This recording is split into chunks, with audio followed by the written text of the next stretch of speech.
சற்றுமுன் கிடைத்த முக்கிய செய்தி. சிதம்பரம் மாவட்டத்தில் கனமழை காரணமாக 1000 ஏக்கர் பயிர்கள் சேதம். சிதம்பரம் அருகே உள்ள சுற்று வட்டார பகுதிகளில் 1000 ஏக்கர் சம்பா நடவு செய்த பயிர்கள் சேதம்.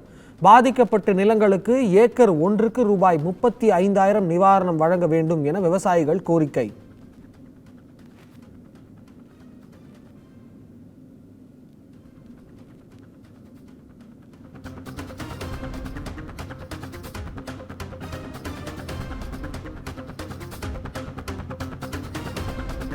அண்மை செய்தியாக பார்த்து கொண்டிருக்கிறோம். கனமழை காரணமாக சிதம்பரத்தில் 1000 ஏக்கர் பயிர்கள் சேதம்.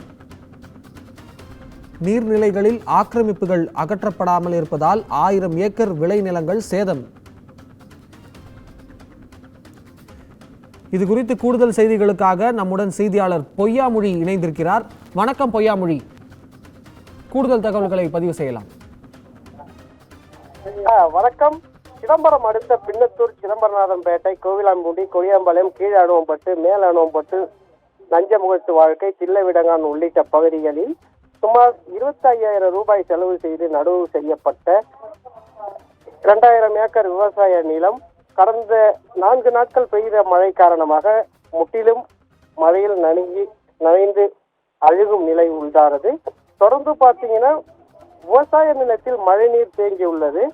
மழைப்பொழிவு நடைபெற்ற பின்னரும் மழைப்பொழிவு காரணமாக தற்பொழுது அந்த பகுதிகளில் அதிக அளவு தண்ணீர் கழிக்கப்படுகிறது. இப்பகுதியைச் சேர்ந்த விவசாயி ரவீந்திரன் என்பவர் கூறுகையில், விவசாய நிலத்திற்கு 25,000 முதல் 30,000 வரை ஒரு ஏக்கருக்கு செலவு செய்ததாகவும், இந்த பயிர்களில் முற்றிலும் மழை நீரில் மூழ்கி நாசமான காரணத்தால் எங்களுக்கு உரிய ரசீது வழங்க வேண்டும் என மாவட்ட நிர்வாகிடம் விவசாயிகள் வேண்டுகோள் விடுத்திருக்கின்றனர்.